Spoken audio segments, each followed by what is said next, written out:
Hi, I'm Cosmina. Welcome back to our channel, where we aim to give you high quality, in-depth technical videos, camera reviews, and post-production tutorials. In this video, we're going to look at BRAW 3:1 footage out of Sigma FP, recorded with a 12G Blackmagic Video Assist. The clips that we're going to talk about were recorded before the 4.0 firmware update, which added false colors to the Sigma FP, hence making it much easier to expose and see the clipping point for each ISO in real time. Nevertheless, there's still some worthy results that came out of these tests, so it's still worth giving this video a go. The aim of this video is to determine how you should best expose your subject for each ISO in order to get a good-looking image. In this example, we have a high contrast situation, since this context is where we must make the most difficult exposure choices. I've defined a good-looking image, an image where your subject isn't clipped, you have little or no noise present in the shadows, and you have no significant color shift. I've captured the clips in the ISO range 100 to 25,600 in 1 f-stop increments. For each ISO, I've exposed the image in the range +6, +6.5 to -2.5 EV. These exposure levels were measured on the left-hand side, the most lit part of the subject's face, using a Sekonic light meter when I was shooting. Please check out the video in the description below for a detailed description of the protocol I used for these tests. There, you'll find information on the production bit, how the set for these shots was lit and the measurements that were taken when shooting, the post-production bit, namely the camera raw settings used for the various bits of the video, the BRAW grading process for the exposure compensated clips, how the noise levels and color shift were calculated. Let's start taking a look at the actual footage.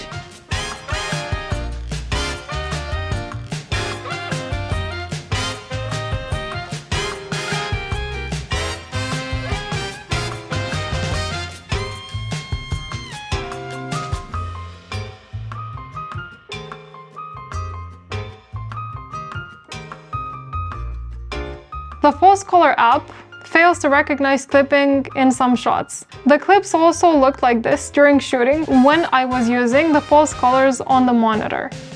For the BM film shots, the exposure value you see is the apparent exposure value according to the false colors. For some shots, it differs from the measured exposure value, which is noted in the camera metadata shots. We're not seeing a significant difference in how the exposure of the image appears when comparing the camera metadata images with the Blackmagic film ones. Although the Blackmagic film ones are definitely flatter, the camera metadata ones have more contrast and saturation. For ISO 100, I'd be happy exposing in conformity with what I'm seeing on the FP screen or the 12G monitor. If the image looks clipped on any of these, it will probably be clipped in post-production as well. If you want to know the details of what the grading protocol was, please check out the protocol video in the description below. Maximum shadow recovery. When trying to bump up the exposure until the face is correctly exposed, we can see that the shadows recover nicely and they have very little noise.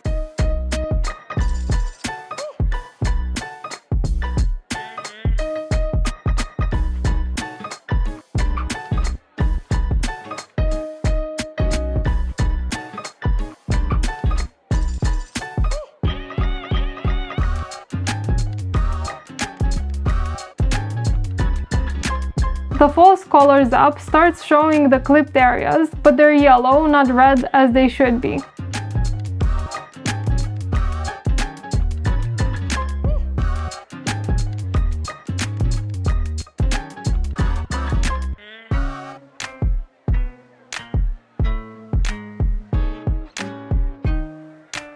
We're now seeing about half a stop difference in the apparent exposure between camera metadata and BM film. It becomes significant if I'm overexposing the shot.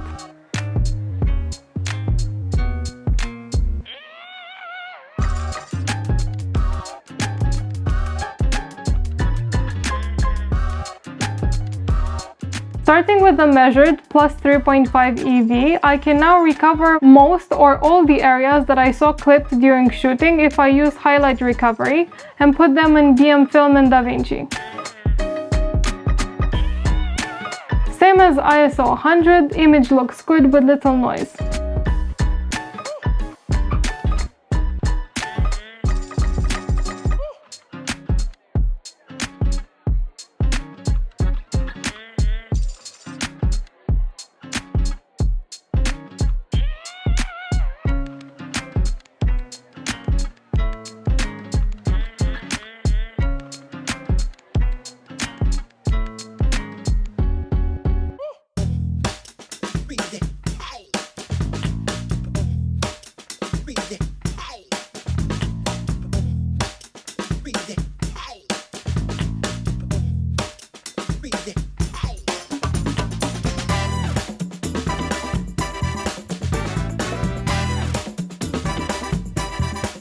Same observation as for ISO 200, the apparent exposure difference between the two is important for the overexposed images.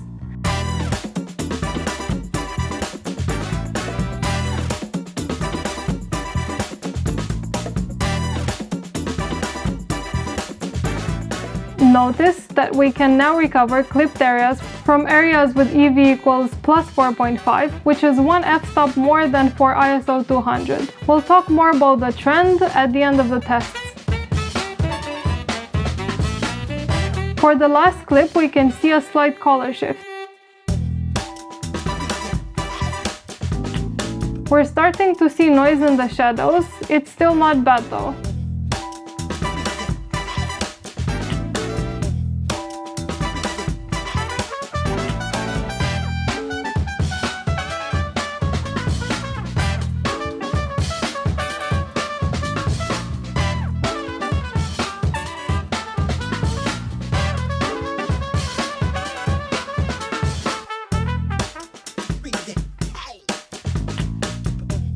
Finally, the false colors correctly recognize all the clipped images in the BM film.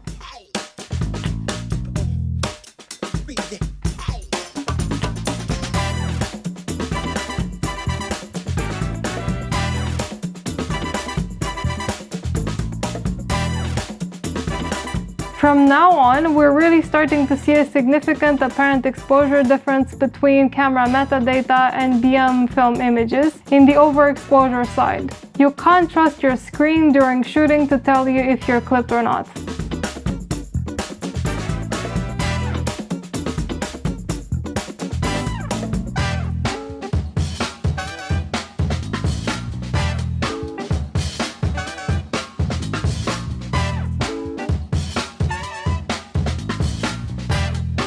Slight color shift for -1 EV and significant color shift for -2 EV. We've got significant noise levels.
Color shift starts happening at 0 EV.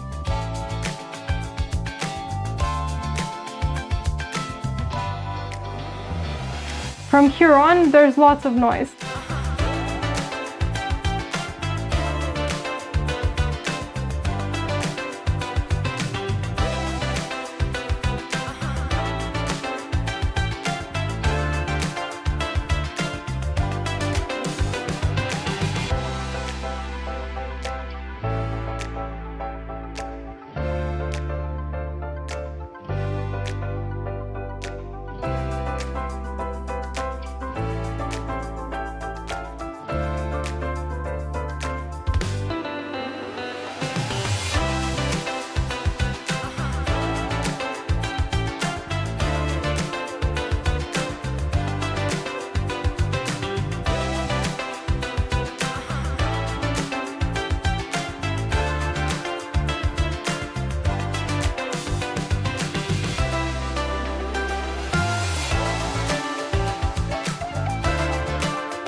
Color shift starts happening at negative 0.5 EV.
Color shift starts happening at plus 0.5 EV.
I'm surprised at how good the image looks at such a high ISO when you overexpose between 2.5 and 5 f-stops. Virtually no noise and no color shift.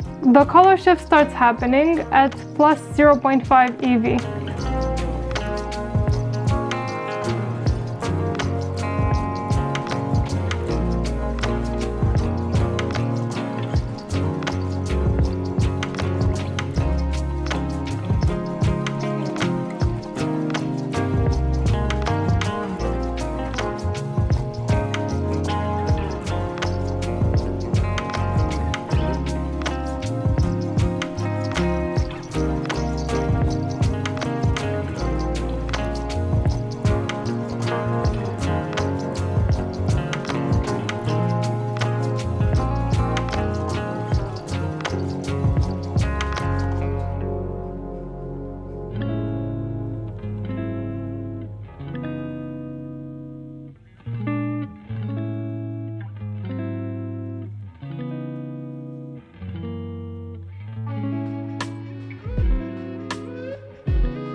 Image still looks good if you overexpose between 2.5 and 5 f-stops. However, I don't know how you could achieve this amount of overexposure if you were in a context where you couldn't control the amount of light you were using. Color shift starts happening at plus 1.5 EV.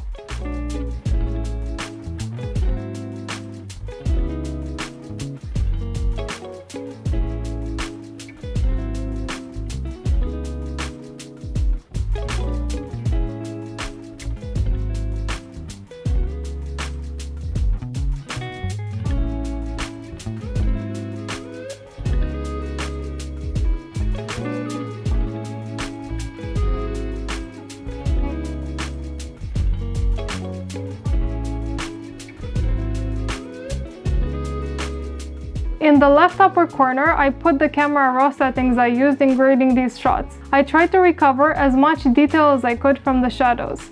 For ISO 800 and above, I bumped up the exposure and the white level as much as possible without reaching really bad color noise and noise levels.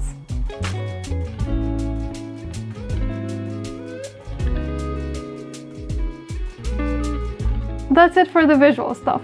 Let's get to some numbers. Let's take a look at the official dynamic range chart for Sigma FP. The gray areas show the headroom, and the orange areas show the legroom. In the protocol video, you can also find out more about how the numbers from the subsequent graphs were derived. Subsequent. So I'm expecting my error in exposure measurements to be around plus or minus 0.5 f-stops. Hence, for ISO 100, for example, we should be able to recover 2.5 to 3.5 f-stops from the overexposed parts of the image and 9-10 f-stops from the underexposed parts. Let's look at the headroom first.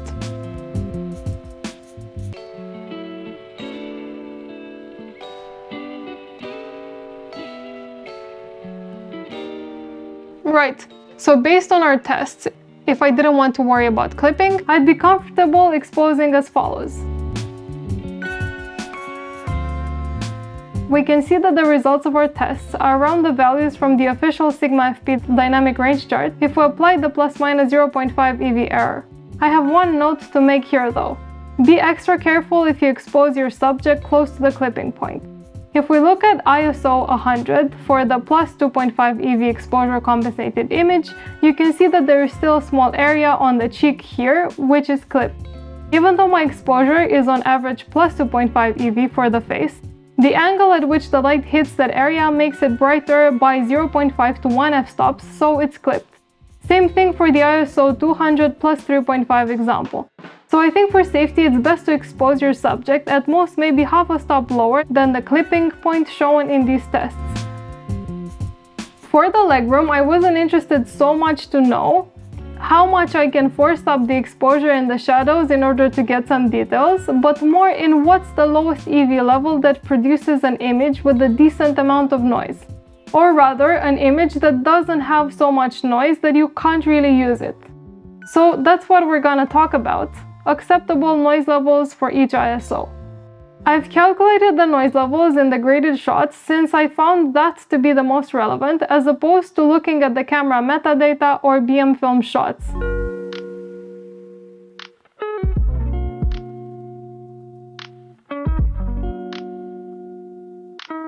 As a trend, the higher the ISO, the higher the noise level regardless of the EV level of each shot. This is of course accepting ISO 3200, which produces lower noise than ISO 800 because it is Sigma FP's native ISO along with ISO 100. So what is an acceptable noise level, you ask? Well, I found noise levels smaller or equal to 1.3 to be virtually not noticeable, and I would have no problem with an image that has noise levels up to 3.3. I think it's easy to fix with some noise reduction. I wouldn't like to use images with a higher noise level than this for a professional shoot. Here's an image that has noise level equal to 1.3. Here's an image that has noise level equal to 3.3.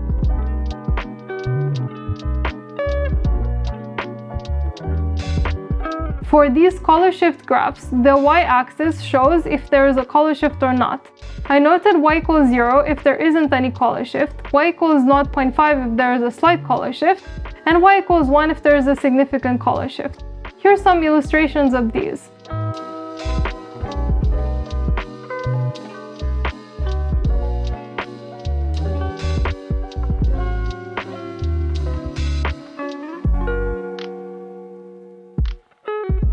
Having seen all this data, let's conclude what the good exposure levels or the good exposure range is for each ISO. This is to say, what is the exposure range that we can use for each ISO in order for the image to not be clipped, not have significant noise levels, and not have a significant color shift.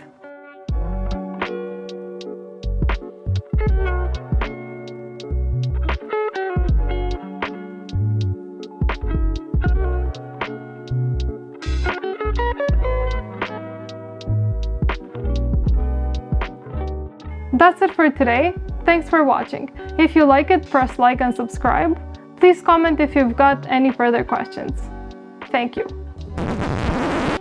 Sorry. What? Good exposure choices. Life choices.